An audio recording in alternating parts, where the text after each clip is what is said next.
Today we're in Fort Worth, and our topic today is sound judgment. Sound judgment is the ability to make wise decisions for the best possible outcome. We've come to Fort Worth to come to the campus of Texas Christian University, where the person that we're going to interview today attended school here and starred in the football program right here at the stadium where I'm standing. Today we're going to interview Officer Jim Bayek, a man who served for many years as our Chief of Police here in Sulphur Springs and today directs all the responsibilities in our school district regarding security. So let's go talk to Officer Bayek.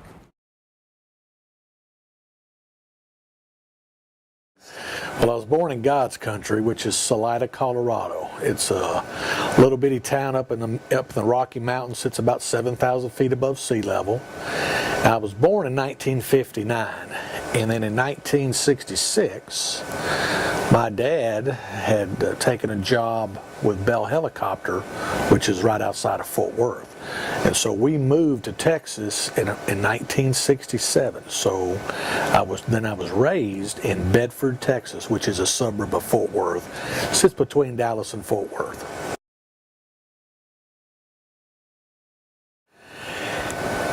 Riding dirt bikes. Where I grew up in Bedford, and if anybody's familiar with Bedford, the main road, which was 183, is the interstate.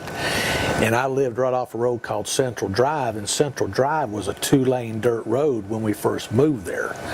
And so there was a lot of fields and pastures and trails, and now it's just wall-to-wall houses and restaurants and shopping malls. But the fondest memory is riding dirt bikes with my brother and my friends, because we rode up, in the summertime, we rode from sun up to sundown all day long. Just anywhere we wanted to go, because you didn't have the traffic you have now. So anyway, that's, if I were to pinpoint the best time, because it's just hitting that throttle and just going.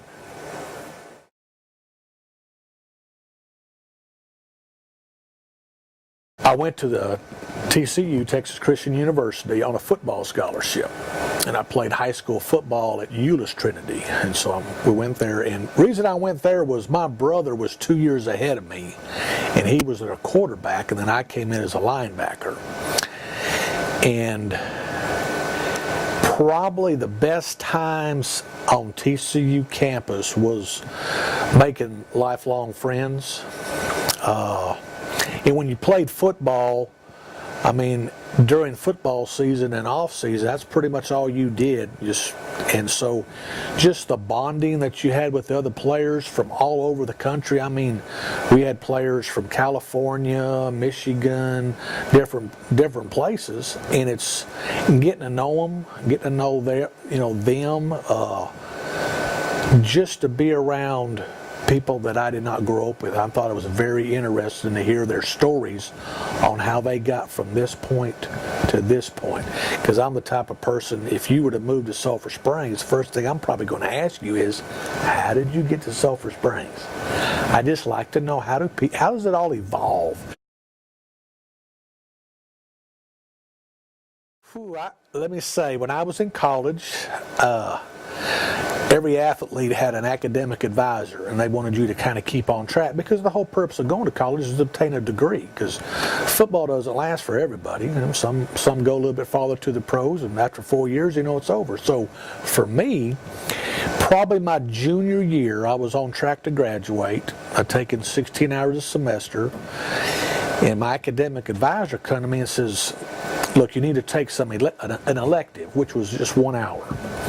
And I said, well, what's available? He said, well, this. And he said, I think you'd be interested in this. I said, well, what is it? And he said, it's police and community relations. I said, okay, I'll take it.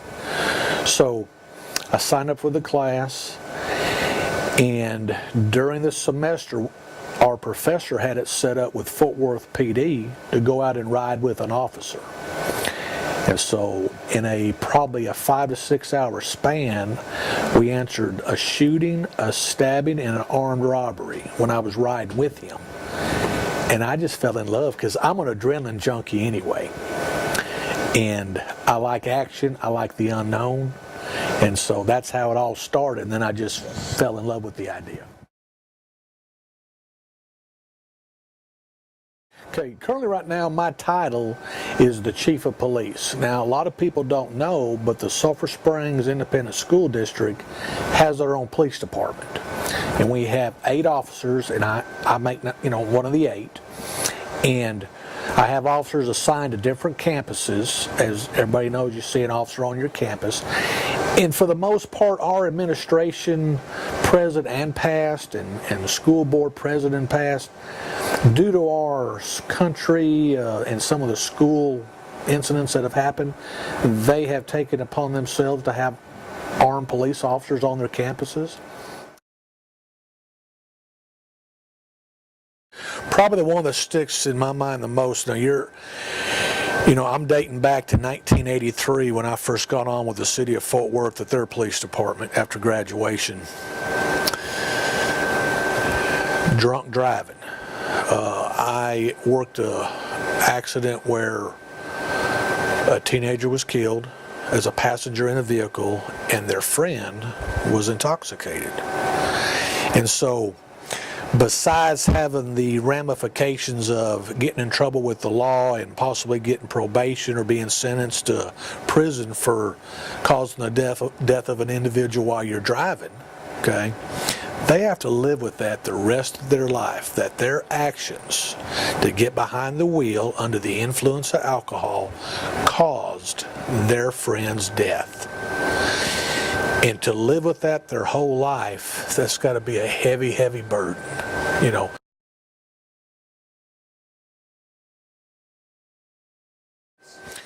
I think what they'll deal with is the peer pressure. That everybody wants to be liked, but then yet there is I can't really tell you how much, but a lot of bullying going on.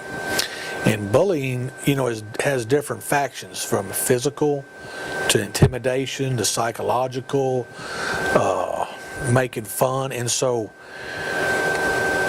some of the pressures they got, I think, forced them to make bad decisions. Because everybody, I believe, wants to belong to something.